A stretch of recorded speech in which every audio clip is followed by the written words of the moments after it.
That's Nick. And that's Joseph. And today we're here to talk about Death of Me, the latest film directed by Darren Lynn Bousman, which will be available October 2nd, 2020, courtesy of Saban Films. This trailer had me very excited. I don't even think I finished the trailer before I agreed to watch it. The story is about a couple, a man and a woman in Thailand. They're there because the man is a photographer for like a travel magazine. Travel journal, yeah. Christine and Neil. Christine and Neil. So we find Christine and Neil waking up late to catch a ferry to go to the mainland. Because currently they're on like a sort of remote island in Thailand. They're running late. They look like hell. Their room looks like they trashed it. They get to the ferry, and on the way there, that they get into an altercation with the taxi cab driver who throws them out of the cab. But they still get to the ferry, but they can't board the boat because they don't have their passports. They make their way back to their Airbnb, trying to put the pieces together of what happened the previous night. Neil finds video footage, plays it, and sees that the night before they were at a bar, they got drunk, the wife was like tripping, or the lady, I'm not sure if they are married. They're married. The wife is tripping, hallucinating. Then we see on the video that they go back to the house, I presume, because they're outside. They start having sex, pretty rough. On the lawn. Like on the lawn while they're filming themselves. The husband strangles, snaps his wife's neck, so kills her, buries her in the ground. Basically digs a shallow grave with his hands. So the next day, the two of them are watching this footage, and obviously, like, the wife is hysterical. The Airbnb owner shows up. She's very gracious, allows them to stay while they sort their things out. The basic premise is that she is going to be used as her sacrifice because the people on this island believe that there's some entity that prevents their island from experiencing like a typhoon. Because the big thing about this island is that it's never, in 200 years, hasn't had a typhoon. Correct, and there's one on the way. So they want to sacrifice her. They're not successful. But so the typhoon comes and destroys the entire village. But also, while she was at the restaurant that we see where she drank the potion, which made her experience hallucinations, they also put this necklace around her. What do you call it? Not a pendant. Whatever that. Like an amulet. Sure. That keeps her. She's dead, but this amulet allows her to be in this kind of. Limbo state. Yeah. So that's if she takes it off, she starts to experience the death over again. Like she starts puking up grass in one scene. Yeah, so she has to maintain the necklace on her person or she will die. We also are we're shown that the village people like insert some creature into her. So she appears to be pregnant. She's pregnant, but it's obviously not human. And there's even an ultrasound scene which shows showing its true form. It's kind of reminding me of the jackal mother in The Omen. Sure. Something like that. But yeah, it's very basic. The final scene of the film is she is able to escape because they do catch her in the end to sacrifice her. Throughout the film, she's having visions of like people whose eyes and mouths have been sewn shut. So when she's about to be sacrificed, they begin to sew one of her eyes shut. So she's seeing the people that she's going to become like. Right. But she's able to break away. Another plot point is this all has to be done like it has to be her choice to do this. So they kind of trick her by saying like, well, the drink that she took to cause her to hallucinate, she asked for that drink, like she ordered it.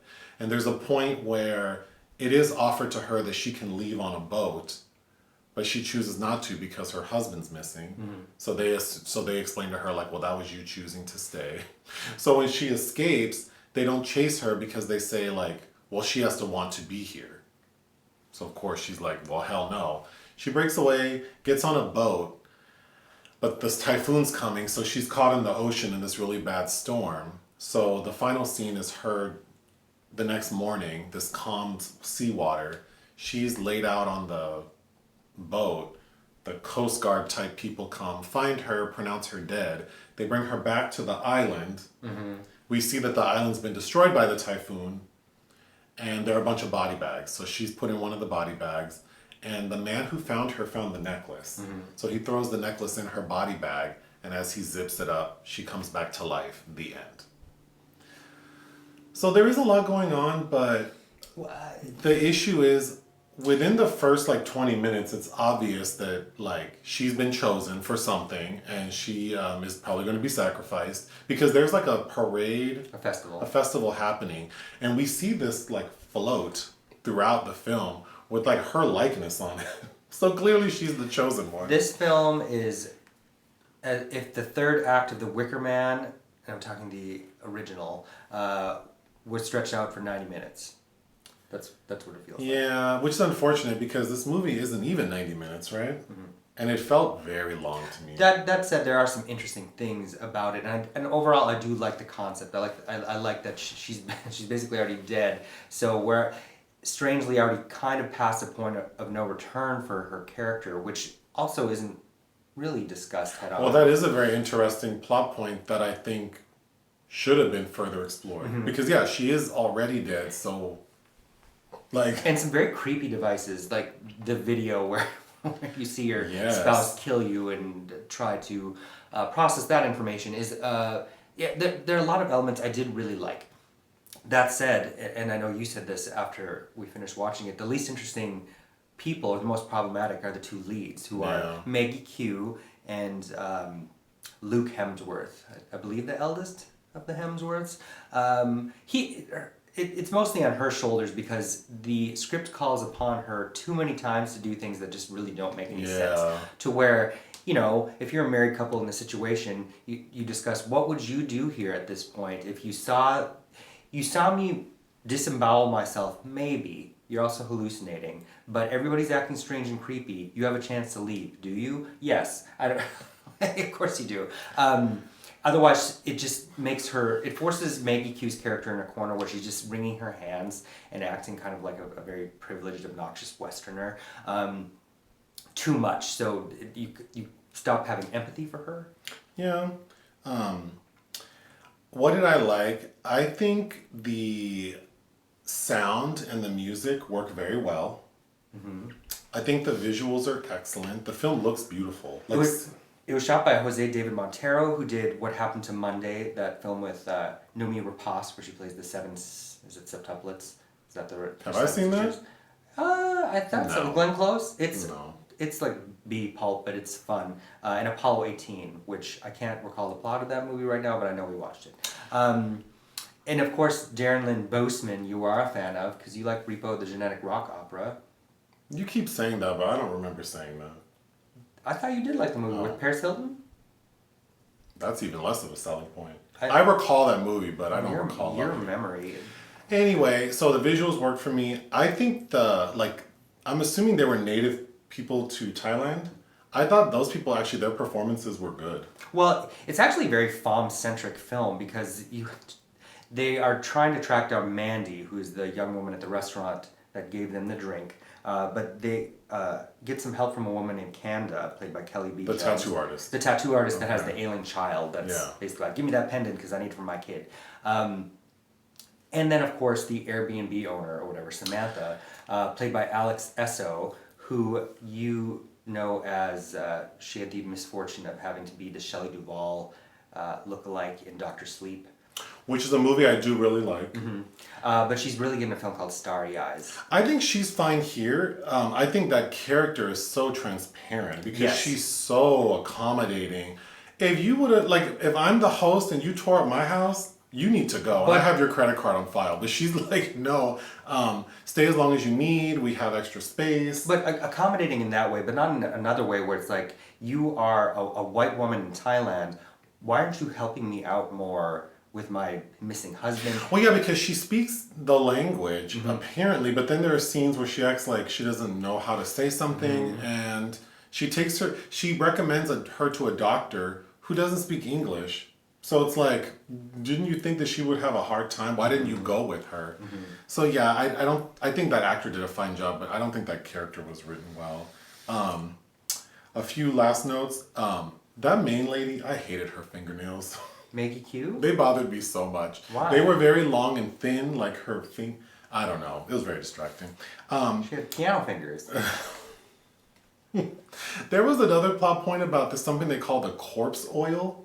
Isn't that what they put in her potion, in the drink? Right. So there's so many things happening that I'm not sure what is causing her to hallucinate and what, like, is something compelling her to do and behave the way she is? Or is she just like hysterical? To be difficult? Yeah. Like, I feel like they could have taken away a couple of things and made it more straightforward. Like she's been chosen and they're going to sacrifice her, and how is she going to get out of this?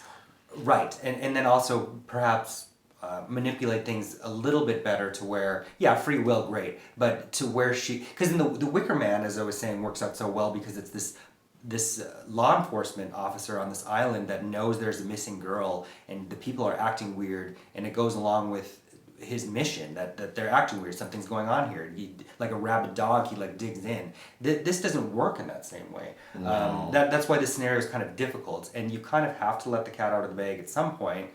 It does very early that she's a chosen one, but there's no tension.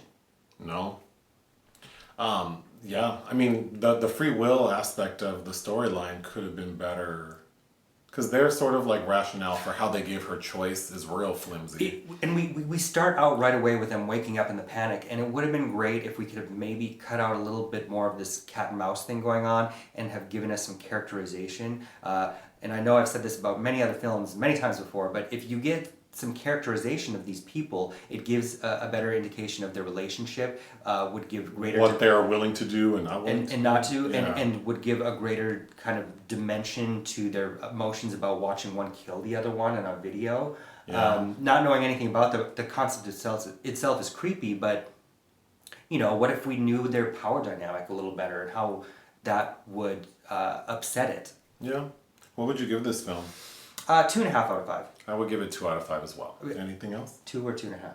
Wait, what did you say? I said 2.5. What did I say? You said 2. Oh, no, I would give it 2.5. Oh, and I'm looking, you know, Darren Lynn Bousman also did Saw 2, and he's returning to the Saw franchise. I believe the film has been delayed. Chris Rock, I'm forgetting the title now. Spiral. Spiral, which is part of the Jigsaw sensation that was probably coming out next year. But I'm looking forward to that. Great. Anything else? No. Okay, bye. Bye.